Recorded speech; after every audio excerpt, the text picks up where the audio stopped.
Welcome back to the Kids in Need of Grace podcast, where the mission is to build the kingdom one sibling at a time. We're back with episode 3. Episode 3 is actually the second half of the last episode we had on identity and authority, titled Who Are You? So this is going to be Who Are You Part 2. In this one, we actually take a little bit of transition in the conversation. If you remember, I had my friends Walter, Bryant, and TJ with me. And in this half, we talk a lot more about identity as a man and submission as a man. I think those are topics that sometimes get kind of confused in a biblical sense, like what it means to submit. I know that that the Bible calls women to submit to their husbands, but men are also supposed to be submitted to Christ. So we unpack that a little bit, and how we are to walk in this world as men that are godly men and kingdom men versus just being a man or versus just being a male. I really hope that you get something out of this one that's gonna bless you. I know it blessed me, and it definitely blessed us as a group. So please check it out and let me know what you think. Peace. And then this is a little bit of a segue, but with having all y'all here, I wanted to talk about like what it looks like to have authority as a man, because we know that that's authority that he's given us to walk in as well. And even that came up. I guess the idea that came up looking at Ephesians as well, looking at Ephesians 5, right, and kind of what it says about loving your wives, and let me give you all a chance. We're looking at Ephesians 5:25. It says, "Husbands, love your wives as Christ loved the church and gave himself up for her, that he might sanctify her, having cleansed her by the washing of water with the word, so that he might present the church to himself in splendor, without spot or wrinkle or any such thing, that she might be holy and without blemish. In the same way, husbands should love their wives as their own bodies. He who loves his wife loves himself.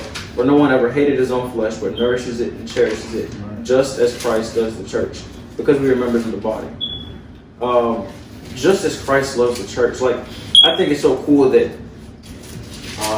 you bring up how Jesus knew who he was because he knew who his Father was, and he was aligned completely and perfectly with the Father. So there was nothing you could tell him or do to him that would take him away from his authority and his ability to work in the way he was designed to work. And that same power and that same I don't want to say metaphor, but that vision is kind of how our relationship ought to work with our wives and things like that, and how there's authority in that, and he's given us authority in that, but through that there's blessing, and through that we're able to I'm trying to figure out the best, like he talks about sanctifying the church, like sanctify the woman in our lives, right, and make her feel comfortable, make her feel all that she's supposed to be as well, through our authority, through us walking in who he created us to be. So I know that's a little bit, so we don't have to dive super deep into that if you don't want to right now, but that's something else that I wanted to talk about, is being a man and the identity of what that looks like. So it can get deep now. I think it truly shows like where we are now. I think we took enough time to look at it from this perspective. Men have an identity that we don't walk in. It's like the Thor scenario. I never looked at it that way, but he walked in the room. He said who he was and where he came from, who his father was. And so if we walk into every room, identify ourselves according to who we are and where we come from, and it changes the room. So people have said, so for you to know it, not everyone knows who Thor is exactly. But if you look at the first, God made man first, and he gave him a wife. The first thing that wife did was have a son. She had another son. Then that son was killed by his brother. Then immediately she has another kid, and God's given him another son. It's something different about being a son, because like you said, we hold that authority, and God's always going to address that man first. But oftentimes what doesn't happen in today's time in our life is not enough men doing what we're doing right now, identifying with each other. And then we can't just identify, because a lot of men can be in the word identify. We have to begin to address the things that are not happening, and there's so many false identities. So then there's this false perception of men in the world today. It's true. There's a false perception because there's a false identity claiming who we are. So I'm pretty sure all you guys have a job, right? Yeah. All you guys make pretty decent money, right? There's a falsified identity about black men that's going around right now because the presentation of something that's not real.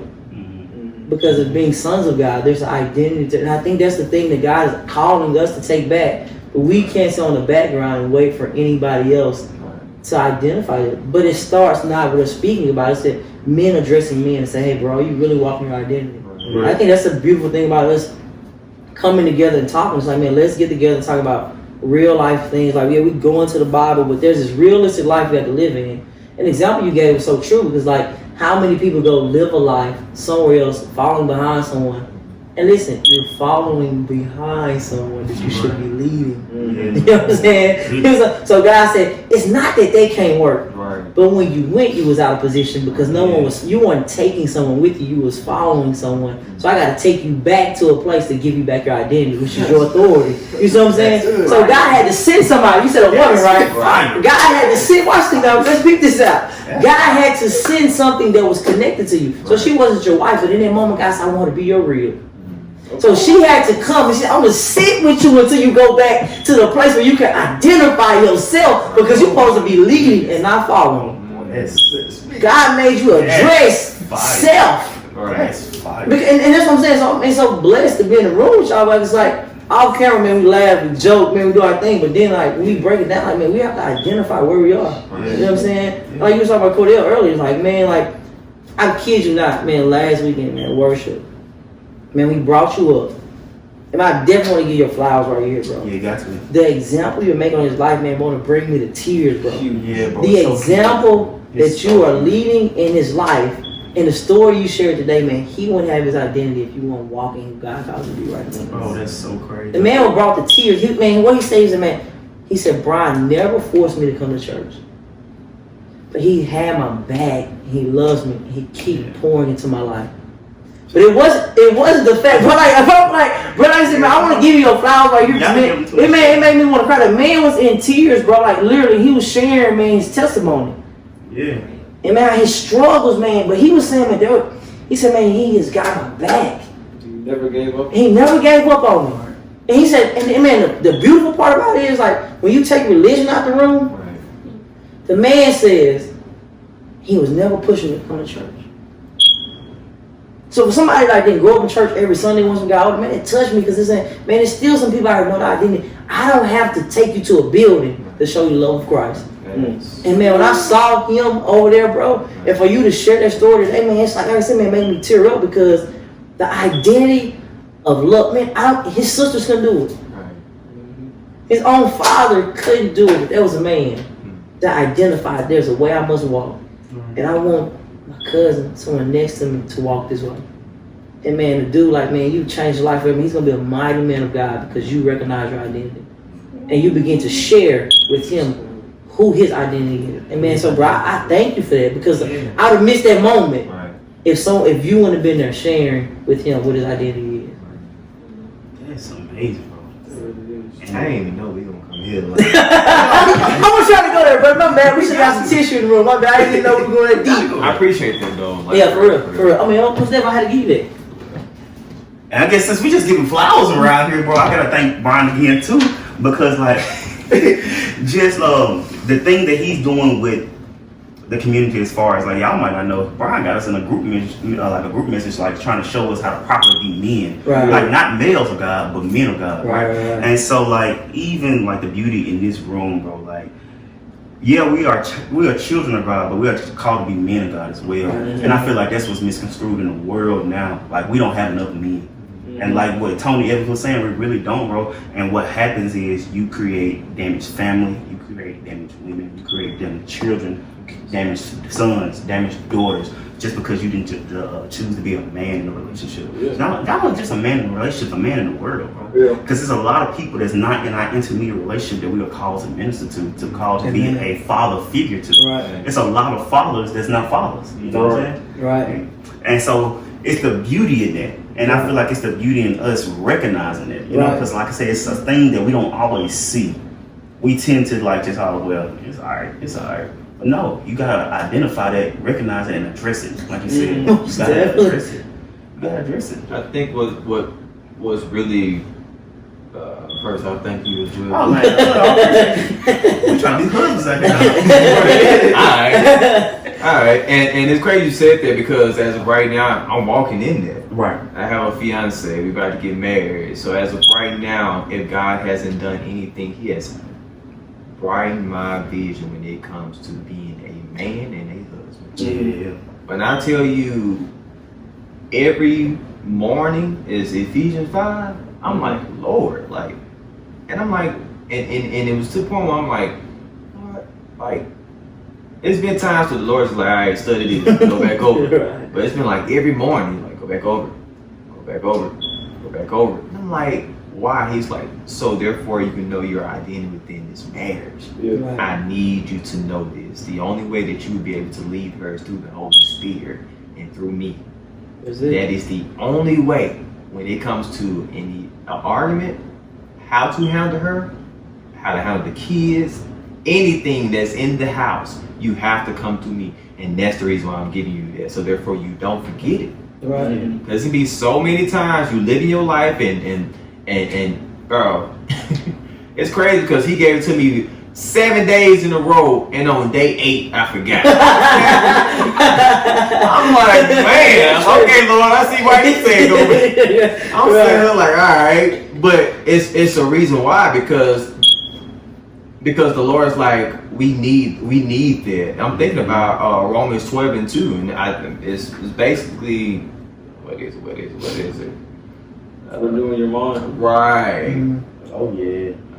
Do not be conformed to this world, but be Right. transformed by the renewal of your mind, that by testing you may discern what is the will of God, what is good and acceptable and perfect. Exactly. So every morning it's like the Lord's just like, I need you to refresh that, so therefore you will know who you are within this marriage. Right. I want to, something else I wrote down yesterday, and it says, identity is such an issue right now because everything is trying to be redefined. The thing that God has already given definition to. Mm-hmm. And I just thought that was so vital because as of right now, it's so. My fiance came up to me, Sarita came up to me and said, my little cousin is 11 years old, and a little girl came in and said, y'all don't call me she, call me daddy. And when I heard that, I was like, wait, what? And so I'm sitting here like, bro, like, it's to the point with social media, it's just everything is so messed up right now when it comes to identity, that we have people that don't want to be a man or a woman, they want to be they. Mm-hmm. And I'm just like, bro, like, that's why it's so vital, like Paul said, for us to have these talks right now, Right. for us to realize who we are as men, for me to be, for the Lord to use me and be like, send this in the group, to get in the group chat, create a group message so these men need to know. So therefore, it's like a ripple effect. Like if I throw a rock in the water and all those and everything that ripple from that, I'm just like, okay, if I can touch TJ, if I can touch Cordell, if I can touch Justin, let it just go. And the Lord just like, I'm gonna use you to do that. And I'm just like, okay, Lord. But the Lord just like, I need you to be focused on who I am first, Ephesians 5, and then that's when that's when all that go. But yeah. I think something that came to mind, we already kind of touched on it, but is the idea that men don't want to submit under anybody. Like we expect women to submit to us and to do whatever it is we say, kind of thing. But nobody wants to be submitted to Christ. Mm-hmm. No man wants, because that's really where the authority is. Going back to Ephesians 1 once again, like everything that we are designed to walk in is by being at the feet of Christ. Right. And you only experience that power and authority when you're submitted at the feet of Christ. Right. So if you are not aligning yourself, there's no, like, that's why, you know what I'm saying, a woman's not going to want to submit to a man that's not submitted to God because there's no direction. He's not going where he's supposed to go. He's not on the path that's set before him. So it's like, why would I bring what I'm going through into what you're going through when you clearly don't know what you're going through? Like you know, all over the place are not aligned with where you're supposed to be. Right.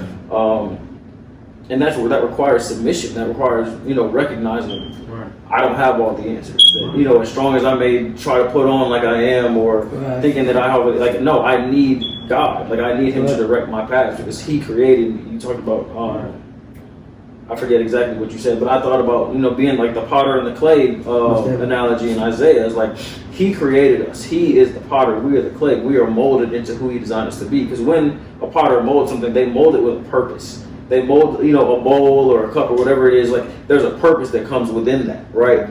And I think so often we don't want to submit to the molding of God, and then we try to figure out who it is we are when He already gave us a purpose, and we just, you know, we're fighting it, or we don't want to do what He said it is we're supposed to do, or we don't want to go that way, like, or one thing for me that I've been walking through in the past probably year and a half is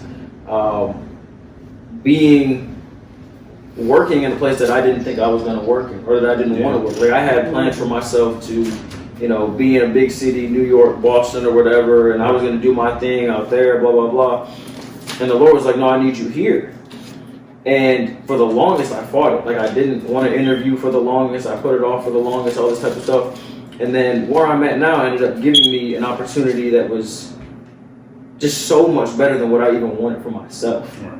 And it took so long for me to even submit to it because I didn't want to submit to it. Like I wanted to like, no, God, this is where I want to go. This is where I want to be. It lines up with, you know, all the plans that I have for my own life. Right. Mm-hmm. But that's not what's best for us. And I think that's the hard part about submitting is recognizing that what you think is best for you is not what's best for you. And that God, because He molded us and created us, He has all those answers and put all of that in us prior to our first day on this earth. Like everything that you're supposed to walk in, your perfect plan, the perfect plan for your life was already started and finished before you touched down on earth. You know, it was predestined. Like, and I think we lose sight of that, or we know it and still fight it, and then that's why you see so many men that aren't submitted to Christ because they don't believe it. They don't believe in who they were called to be, or purposely choose not to walk in it. You think about Jonah. Like Jonah was given, like, you need to go to these people, and I forget the name of the people, but you know, give them a word. Yeah. And he went the complete opposite way. Right. And messed up everybody that was on that boat. They were caught in a storm, and they're like, what's going on? And Jonah knew. He was like, I'm not walking in the purpose that God has given me. That's why everybody is in this storm right now. Right. And they threw him off. Because like, when you're not walking in your purpose, you mess up everybody else around you. Right. But on the opposite side of that, when you walk in your purpose, everybody around you is blessed. Right. You know what I'm saying? So, lost my train of thought, but that's why it's so important to be submitted. Right. Everybody, it's about much more than just you. Like our like everything we go through, like the bad things we go through, the good things we go through, it's all about more than just you. And I think sometimes we lose sight of that, and that's another reason people don't want to submit, because it's like, if I submit to this isn't what I want. They don't think about how it affects everybody around them. But I think this is something else Tony Evans brought up, is like the idea that we have our own gardens. We have our own spheres of influence. Like he placed Adam in a garden and told him to cultivate it, told him to name the animals. Like he had purpose and authority and responsibility where he was. Right. And so many men don't want to take care of their own garden, so they wander elsewhere and leave everything that they were already given responsibility and authority for, and they leave it to ruin. Right. So we just have to just keep that in mind, that we've all been given places of authority. We've all been given and placed in, like we brought up Cordell.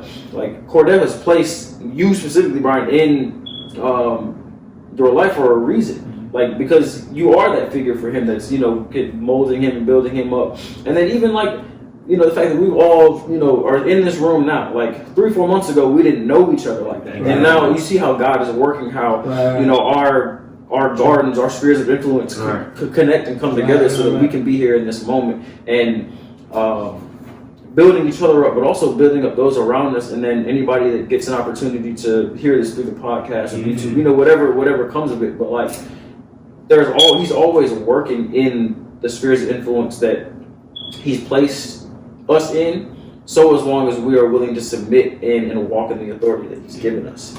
That's true. That's so true. I think one of the big things too is like just constant. The verse I think is John 3:30 is he must increase, but I must decrease. Mm-hmm. And that's like, it's like the Ephesians 5. It must be an everyday thing. Thanks. It can't. And I think we have to remind, like even now, because I've been married as well as divorced.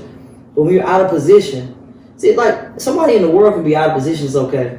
But when you're out of position and God has called you, man, you like. The effects of it is different. Right. It's totally different. But I think the thing too is like anybody listening, anybody hears this, the biggest thing is that it's never too late. Yes. It's never too late to turn around. It's never too late to start saying, God, I truly need you to increase. Right. but I just need your help with the decreasing. Yeah. Because in all actuality, everything that the devil offered Jesus in the wilderness, he could give it to him. Mm-hmm. I think that's the part, like, we don't get here preached, we don't get taught, like, what he was promising he could give. Yeah. But man, Jesus recognized in that moment that he said, I'm not going to swap out borrowed for eternal. Yeah. You were just ruling and reigning for a moment. Right. So why would I swap out borrowed Right. time for eternal time? Like, it's like they don't even match. But that's what I'm saying. The world we live in now, like social media, you have people swapping out their identity for a moment. Man, you like kids are dying early. Like, man, if you make it to your 30s now, it's like, man, I hit 30. Right. 35, like, we're looking at 35, like it's old now. Right. You know what I'm saying? That's the outlook of the world now. Like, 40, man, if you straight 40, like you're 60. Right. Because we keep trying to swap out borrowed time for eternal time, and it just don't add up. They're not the same. So I'm gonna swap out being a man for a day, or a she for a day, because I think life is just so long. I heard this pastor on Instagram not long ago. He said, some of us are walking around like we're strong. He said, but the truth is, a lot of us, where we think we're strong, and we just become numb. And I was like, oh, when he said it, I was like, what? Man, it messed me up. Because I recognized that someone, like, man, my relationship with my father was what I thought it would be. And that was the thing I was missing. That was the key that I was missing all this time. But it wasn't until, like, man, my mid-20s, and God gave me, like, so long, you will hold on to this thing that was missing. But it was a thing that now has made you who you are. Mm-hmm. So you can't even speak of it in a negative way. Thanks. Because now you can identify with, there's no excuse. Right. There's no excuse to not be great. There's not an excuse you can give not to be great or to be your best self. Because the word tells us that he must increase, but I must decrease. So that means my circumstances have to decrease to God's increase that's in me. Mm-hmm. And most of the time, people don't know what's on the inside of them, so you can't increase. It's like you said about the potter and the clay. That clay is being decreased to itself so you can increase and mold it to what you've called it to be. Right. And that's the beautiful thing about life. That's the beautiful thing about us coming into this room, because we all have to do that thing in our lives. We all have a garden that we have to mend. But oftentimes what we do is we go to someone else's garden and we begin to mess it up. We do. It's real, like, I can hear words so powerful one time about, like, he's trying to get us, like, if you notice, like, in our lives, he's trying to get us back to our original state. We've been called to be gardeners. Mm-hmm. Like, he's called us to mend the ground. Right. But the thing about it is, like, oftentimes we get out of position. So what we do is we go into the inner courts of other people's garden and begin to step on flowers and petals and step on the soil. And we have this huge field in our lives that never gets developed. So you see why you see a guy walking around. You know, those people you just go to the club. Yeah. This guy at the club every weekend. Right. This girl at the club every weekend. You look back at the club now, they're still there. Exactly. They're walking around in this garden that's not theirs. And what the enemy does, he says, hey, come in. Hey, come to my garden. And he lets you come. The first place that he ever distracted man was in the man's own garden. He got kicked out of a garden he was called to rule and to reign, all because he stepped outside of the will of God in one moment. And look how it changed the trajectory of every human's life. One man of God, called, chosen, knew his identity, decided to do something different in the moment. Circumstances changed. Changed the trajectory of the whole entire being of men and women. So I'm saying, I understand why the world can be lost. Because, man, like, we just sit here and think about that for a moment. Man, that's scary. The choice I made today can change the ripple effect for someone's entire life. What would Cordell be if you didn't take out that time in that moment? See what I'm saying? Could he been that young guy that's at the club that got shot in the wrong place, wrong time, not seeking the right thing? You know what I'm saying? And it's just all because we don't make that the right choice. How much blood will we have on our hands because we won't walk into the authority that's been given to us? And it's just like, I was reading, I had never heard this before with Samson. I just thought, man, he slept with Delilah, you know, got a hair, got his scalp pulled back, you know, that's the way it's preached. Got his scalp pulled back, hair cut off, you know what I'm saying, well, boy, gone. That's what I'm thinking, you know what I'm saying? That's all I knew until I started reading for myself. Right. And the beautiful part about it is, like, man, she had tricked him 3 times before that. Yeah, she did. 3 different times, and then the thing about it, he would never give up the secret. Right. Because he wanted to be married to a woman that got hit. Man, Moses would come, God would come say, hey man, I don't want y'all married to this group of people. But because he wanted to go his own way, he was under the power of God. He couldn't kill him. under the power of God, day after day after day, Delilah began to nag this powerful man of God. He handed his life over to someone lesser because he was out of position. Oh my goodness. Listen, he was in power, could not be killed. Right. So he handed his life over to someone that was lesser. And this is the thing about it. And he knew she wanted to kill him. He just handed it over because he said, I refuse to do what I'm called to do. He had identified it. He knew he could pray to God. Right. There was 2 prayers he prayed in the Bible that shows that it tells about. He may have prayed more. There's just 2 that's written. The one after he came out, the one battle he was thirsty, he asked God to give him water. The next one, I think the post of the building, he knocked those down. God answered. But the other part, I never heard preached. I just read it. Said when they cut his hair off, when you read the scripture, it said it started growing back. You couldn't even kill the anointing that was on his life. Right. You couldn't kill it. So we have to remind people that, man, your identity can't be taken unless you forfeit it. And the only way you forfeit is not by walking in it. Like the identity that Christ gives you, man, it cannot even be. That's how strong your identity is. It can't be forfeited. It can't be bought. But you have to choose, man, every day. Man, Ephesians 5 got to be there. I got. If I don't want my marriage to be handed over, I mean, I wish that before I got married and made that mistake, I wish I could have brought something different to the table. But even now, God is saying, like, Walter, the thing about it is, you could give all your successes, and everyone in the room may be able to use one. But for every failure that you've had, they can use all 10, all 20, all 30. Because there are 20, 30 different ways not to go.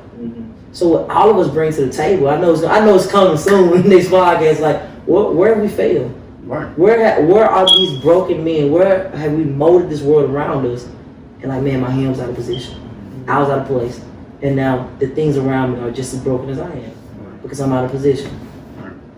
And bro, it's kind of just what you were saying. It got me excited, bro. It got me excited because it shows the work of the enemy, right? Right. And so this is why I say it shows it, because the enemy cannot change the identity that God gave us, but he can blind us to it. Oh yeah. So he can I can't change what God has called in your life, but what I can do, I can keep your eyes closed to it, so you can never walk into it. You know what I'm saying? Now you can just walk the world blindly, and that's really what he tends to do, is because he knows the power that we have. He's like, if he ever walks into what God called him to, I can't control this man. Right. So let me just try to close his eyes enough. Just enough. Just enough. You know what I'm saying? Like, even if he opened it a little bit, I just want him squinting. I don't want him to be full to the vision that God has in my life. And another thing that you were saying that remind me, both you and Justin were saying that remind me of, it's so, we don't see it this way, but it's so much power and submission. We don't see it that way. As men, we think, well, not all men, but as men, we think that I gotta be strong. I can't submit. I can't submit. But even what you were saying, like as women, like I don't want a woman to follow me if I can't submit to the Lord. Right. You shouldn't, because now I can't be led. I'm showing you I can't be led. Right. And then if I do lead you, I'm not gonna lead you down a good path. Right. I'm gonna lead you somewhere that you ain't gonna want to go, because I have no direction. It's crazy. So this is where my direction is coming from. How can I lead my family if I can't follow the Lord? You can't. You can't. And it's power and submission. We think there is no strength in submission. But that's what the enemy wants us to see. He wants us to think that there's no strength in submission. But it's actually showing more power to saying, Lord, I decrease myself so you can increase. Amen. That's power in there. Amen. Most definitely. Because now I'm going against my pride and will. The world has told me that, look, you got to stay strong. You got to grind for this. You got to do this. Nah, what if the Lord tell you, nah, I don't want you. I want you to sit still. Right. Be still. Sit still right there. Sit right there. Right. And let that, I want you to marinate. Right.